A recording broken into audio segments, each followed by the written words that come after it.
ఈ వాళ్ళ టెక్నికాలిటీస్ ఏంటి, వాళ్ళు ఎందుకు చేశారనేటువంటిది ఇది మనకు అర్థం కావట్లేదు ఎవరికి కూడా. ఈ రోజు ఉదయం నుంచి కూడా మనం చాలా మంది గ్రూపులతో నేను మాట్లాడాను, పర్సనల్ ఇండివిజువల్స్ తో మాట్లాడాను. వాళ్ళందరితో ఎవరితో మాట్లాడినా కూడా ఇక్కడ కొంత ఆందోళన వ్యక్తం చేస్తున్నారు. కారణం ఏంటంటే, ఫర్ ఎగ్జాంపుల్ రిజర్వ్డ్ ఉంటేనేమో ఈ రోజు వర్షం వచ్చింది అనుకోండి సార్, వస్తే ఈ ఒకవేళ ఆట ఏ కారణం వల్ల అయినా కూడా రద్దు అయిపోయినా కూడా రెండో రోజు ఆడటానికి ఆస్కారం ఉంటుంది. కానీ ఇక్కడ మనకు ఈ రోజు ఐసీసీ ఇచ్చినటువంటి ఈ కొత్త నిబంధనల ప్రకారం ఏంటి, ఆటను ఎంతసేపు అయినా పొడిగిద్దాం అనేటువంటిది వాళ్ళ యొక్క నిర్ణయం. ఫర్ ఎగ్జాంపుల్ ఒక ధారాళంగా ఒక 2 గంటల సేపు వర్షం పడింది అనుకోండి సార్, గ్రౌండ్ అంతా వాటర్ ఉంటుంది. అది పోవడానికి 2 గంటల వర్షానికి సంబంధించినటువంటి పోవడానికి 4 నుంచి 5 గంటలు పడుతుంది. అంటే బాలు ఒకవేళ మనం ఏదైనా సాహసం చేసి ఆడిచ్చినా, ఇందాక మన మోహన్ గారు చెప్పినట్టు స్పిన్నర్లకు పూర్తిగా అనుకూలించేటువంటి వాతావరణం ఉంటుంది. రైట్, ఇదే అంశంపై మోహన్ గారిని అడిగి తెలుసుకుందాం. మోహన్ గారి అనాలిసిస్ ఏ విధంగా, రిజర్వ్డ్ లేకపోవడం, అది కూడా ఒక సెమీస్ కుండి, అంటే 2 సెమీస్ ఒకే రోజు జరిగితే ఒక సెమీఫైనల్స్ కి రిజర్వ్డ్ ఉండి సెమీస్ 2 కి రిజర్వ్డ్ లేకపోవడం, దీన్ని ఏ విధంగా చూడాలి? ఈ డ్రాస్ చేసేటప్పుడు ఏమవుతుంది, మన ఇండియన్ టీమ్ వాళ్ళు సజెషన్స్ ఇవ్వాలి. మీరు ఆ డ్రాస్ చేసేటప్పుడు మీరు యాక్సెప్ట్ చేసేటప్పుడు ఏమవుతుంది, నాట్ ఓన్లీ ఇండియా, ఇప్పుడు నరసింహరావు చెప్పినలాగా డ్రాస్ చేసేటప్పుడు మీరు ఆబ్జెక్ట్ చేయాలి. మ్యాచ్ అవుట్ అప్పుడు నువ్వు ఆబ్జెక్ట్ చేయదు. ఇట్స్ వెరీ బ్యాడ్ ఇండిసిప్లిన్ వస్తుంది ఏ కంట్రీ ఉంది. ఆ డ్రాస్ చేసేటప్పుడు మీకు టైం ఇవ్వడం లేదు, ఫస్ట్ కి సెకండ్ సెమీఫైనల్ కి మీరు గ్యాప్ ఇచ్చి ఉన్నారా, అదన్నీ డ్రాస్ చేసేటప్పుడే నాకు ఈ సెమీఫైనల్ కి 1 డే ఛాన్స్ ఇవ్వాలి. అట్లా మనం అప్పుడే డిసైడ్ చేయాలి. మీరు ఇప్పుడు మాట్లాడితే ఎవరు కన్సిడర్ చేయరు. It will go on like that. ఇప్పుడు నరసింహరావు చెప్పినలాగా బీవీఎస్ లక్ష్మణ్ ఇంకా రాహుల్ ద్రావిడ్ ఒక రికార్డ్ పార్టిసిపేట్ చేస్తే, బీవీఎస్ లక్ష్మణ్ కి ఫస్ట్ నేను రంజీ ట్రోఫీ సెలెక్ట్ ఉండి ఆయనకి ఫస్ట్ ఛాన్స్ ఇచ్చిన రంజీ ట్రోఫీ, ఆయన ఫెయిల్ అయిండు. ఫెయిల్ అయితే ఆయన మీద నమ్మకం ఉండే, నువ్వు ఆడు ఒక 5-6 ఇన్నింగ్స్ ఆడినాక మనం చూడొచ్చు. ఒక ప్లేయర్ కి ఒక ఇన్నింగ్ లో మనం డిసైడ్ చేయలేం. బట్ నరసింహరావు చెప్పింది ఈ రోజు అంటే, ఈ రోజు ఫైనల్, ఇది ఫైనల్ ఎవరు బాగా ఆడతారో ఆయననే మంచి ప్లేయర్ అని చెప్పొచ్చు. ఇంతవరకు ఆడింది వేరే, ఇప్పుడు ఆడింది వేరే. ఇప్పుడు ఈ రోజు ఫైనల్ మ్యాచ్ లో ఎవరు పెర్ఫార్మ్ చేస్తారో ఆయన will be a very good player and well known player. ఎందుకు ఫైనల్స్ లో చాలా గట్స్ ఉండాలా, చాలా టెంపర్మెంట్ ఉండాలా, నీ క్యాలిబర్ తెలిసిపోతుంది. అండ్ చూసిన వాళ్ళు some crowds of people are watching this game. They will learn by the way you tackle the bowlers and other things. So అట్లాంటి సిచ్యువేషన్ లో ఫైనల్ మ్యాచెస్ ఈ రోజు బాగా ఆడాలి. ఇన్ని రోజు మ్యాచ్ ఆడింది అన్ని పక్కన పెట్టాలి. ఫైనల్ మ్యాచ్ లో బెస్ట్ పెర్ఫార్మెన్స్ ఇవ్వాలా, కంట్రీ కోసం ఆడాలి. World wide crowds of people are watching you. ఆ వాచ్ టైమ్ లో ఏమవుతుంది, you have to play well. So definitely బాగా పెర్ఫార్మ్ చేస్తారు and Indian team has a chance to beat England. Narasimha Rao గారు, ఇక్కడ వాళ్ళు అంటే రిజర్వ్డ్ లేకపోవడానికి ఒక మెయిన్ రీజన్ అయితే చెప్తున్నారు, ఫైనల్ కి అంటే సెమీస్ 2 కి ఫైనల్ కి 24 గంటల సమయం కూడా లేదు, అందువలనే దానికి 4 గంటలు అదనపు సమయం కేటాయించి ఈ విధంగా అంటే సెమీస్ 2 ని ఈ విధంగా క్లోజ్ చేస్తున్నారని చెప్తున్నారు. అంటే ఇది రీజనబుల్ అనుకోవచ్చా? ఇది ఇప్పుడు అది రీజనబుల్ కాదా అనేటువంటిది ఇప్పుడు మన ముందు ఉన్నటువంటిది అది అప్రస్తుతమైనటువంటి చర్చ.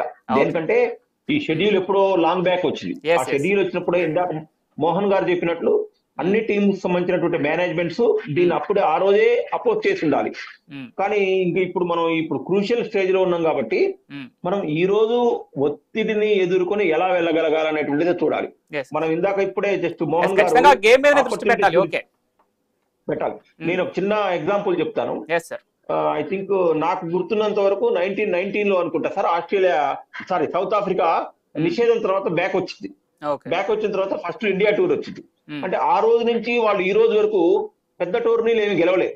ఐ మీన్ ఇంటర్నేషనల్ అయితే ఎస్పెషల్లీ ఈ T20 లో చూసుకున్నట్లయితే ఈ సిరీస్ లో ఆఫ్ఘనిస్తాన్ టీం కూడా ఆస్ట్రేలియాని ఓడించి మంచి అద్భుతాలు సాధించి అది ఫైనల్ దాకా వచ్చింది. ఫైనల్ దాకా వచ్చే వరకల్లా ఆ ఒత్తిడిని జయించలేక ఈ రోజు మ్యాచ్ చూసినట్లయితే సౌత్ ఆఫ్రికా వర్సెస్ ఆఫ్ఘనిస్తాన్ ఉదయం జరిగింది. సార్ వాళ్ళు 50 రన్స్ కి, అంటే అసలు 25 రన్స్ కి 5 వికెట్స్ పడ్డాయి, 28 రన్స్ కి 6 వికెట్లు పడ్డాయి. అంటే ఎంత దారుణంగా, అంటే వాళ్ళ ఒత్తిడిని తట్టుకోలేక ఫస్ట్ టోర్నమెంట్, ఒక బిగ్గెస్ట్ టోర్నమెంట్ లో సెమీఫైనల్ ఆడేటప్పుడు ఆ ఇన్బ్యాలెన్స్ అయ్యి చాలా తొందరగా అవుట్ అయ్యి మనందరం నిన్న అందరం మనం విశ్లేషణ ఏం చేసుకున్నాం, ఈసారి ఆఫ్ఘనిస్తాన్ వాళ్ళు ఫస్ట్ కొనలు 1983లో ఇండియా వాళ్ళు ఎట్లయితే అండర్ డాగ్స్ తో ప్రవేశించి వెస్టిండీస్ నోడించి కప్పుకొట్టారు, అట్లాగే ఈసారి ఆఫ్ఘనిస్తాన్ కూడా మంచి ఛాన్స్ ఉంటుంది. మన జడేజా మనకు వాళ్ళ కోచ్ గా ఉన్నాడు, మనం వాళ్ళకు అనేక రకాలైనటువంటి ఫైనాన్షియల్ సపోర్ట్ మనమే చేసాం ఇండియా, కాబట్టి వాళ్ళు మంచిగా ఆడాలి అనేటువంటిది మనందరం క్రీడాభిమానులందరం ఎక్స్పెక్ట్ చేసాం. బట్ అందరి అంచనాలను తలకిందులు చేస్తూ వాళ్ళొక పూర్ పెర్ఫార్మెన్స్ ఈ రోజు ఉదయం చూపించారు. అట్లాగే అంటే ఇక్కడ మనం ఏం చెప్తున్నానంటే, ఆ ట్రాక్ ఇప్పుడు ఇన్నిసార్లు అన్ని మ్యాచ్ల్లో గెలుచుకుంటూ వచ్చారు మన ఆఫ్ఘనిస్తాన్ వాళ్ళు, కానీ సెమీఫైనల్ వచ్చే వరకు చతికిలబడ్డారు. కాబట్టి ఈ రోజు ఎవరైతే అద్భుతమైనటువంటి పెర్ఫార్మ్ చేస్తారో వాళ్ళు గెలుస్తారు. ఇది మళ్ళొకసారి చెప్పాలనేటువంటిది అనుకున్నాను. ఓకే మోహన్ గారు, మన గేమ్ ప్లాన్ ఎంత ముఖ్యమో, మనం గెలవాలంటే అవతల వాళ్ళ గేమ్ ప్లాన్ పైన ఒక ప్రిడిక్షన్ అనేది ముఖ్యం. ఈ రోజు ఇంగ్లాండ్ ఎటువంటి గేమ్ ప్లాన్ తో వస్తుంది అనేది, India team Rohit Sharma captain గా ఎలాంటి గేమ్ ప్లాన్ తో వస్తుంది అనేది ఎలా ప్రిడిక్ట్ చేయబోతున్నారు? వాళ్ళని ఎదుర్కోవడానికి అంటే 8 మంది బ్యాటర్లతో ఆస్ట్రేలియాపై దిగటం మనం చూసాం.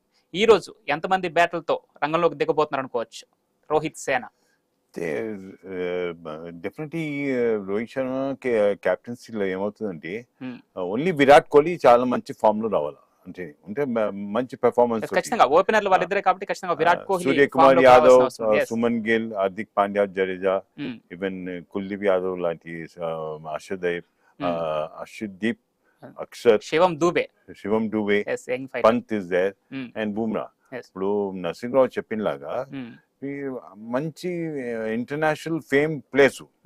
ఈ ఫేమ్ ఇప్పుడు ఆఫ్ఘనిస్తాన్ కి ఫస్ట్ టైం ఆయన సెమీఫైనల్ వచ్చిందిగా, ఆ ఒత్తిడి అంటే ఆ ప్రెషర్ తట్టుకోలేకపోయిన వాళ్ళు ఫస్ట్ టైం వచ్చిన వాళ్ళు in semifinal. But we are played finals, world cup గెలిచినాం 1980. ఇట్లాంటి ప్రెషర్ అన్ని టాక్టిక్స్ వీళ్ళు మెంటలీ స్ట్రాంగ్ అవుతారు. ఎంత ఫైనల్లో మ్యాచ్ మనం చూసినప్పుడు ఏమవుతుందంటే, ఆ ప్లేయరు చాలా స్ట్రాంగ్ మెంటల్ యాటిట్యూడ్ ఉంటుంది and you will play for the team. So అట్లాంటి యాటిట్యూడ్ మన ఇండియన్ టీమ్ లో ఉంది. సో నరసింహరావు చాలా కరెక్ట్ పాయింట్ చెప్పింది. ఈ రోజు పెర్ఫార్మెన్స్ చాలా ఇంపార్టెంట్. ఆఫ్ఘనిస్తాన్ ఓడిపోయారంటే ఆఫ్ఘనిస్తాన్ ఫస్ట్ టైం వచ్చింది, సో ఆ ప్రెషర్ టాక్టిక్స్ లో వాళ్ళు పెర్ఫార్మ్ చేయలేకపోయారు. And no doubt they are happy that they have come to semi-final. But happiness should be performance wise ko unnala. So definitely England team kuda professional players. Vallu counties avtaru, vallanta contracts players. So valla performance ko chaala baaguntadi. But kondaru players England players IPL lo adutunnaru. IPL lo India lo avutadi. So definitely ఆ pressure చూడాలా. ముఖ్యంగా T20 కోసం అయితే Indian IPL మాత్రం అది, కానీ England players కి వచ్చి ఆడతారు ఇక్కడ. అవును, సో వాళ్ళ ప్రెజర్ చూడాలా ఈ రోజు performance wise. And definitely match to match, అంటే ఇన్ని మ్యాచెస్ ఆడింది వేరే, ఈ మ్యాచ్ ఆడింది వేరే. ఈ మ్యాచ్ లో బెస్ట్ ప్లేయర్, బెస్ట్ టెంపర్మెంట్ ఉండాలా అండ్ బెస్ట్ కంట్రీ కోసం ఆయన పెర్ఫార్మెన్స్ బాగుండాలా. అండ్ ఇంకోటి వచ్చి సెటిల్ అయిన బ్యాట్స్మెన్.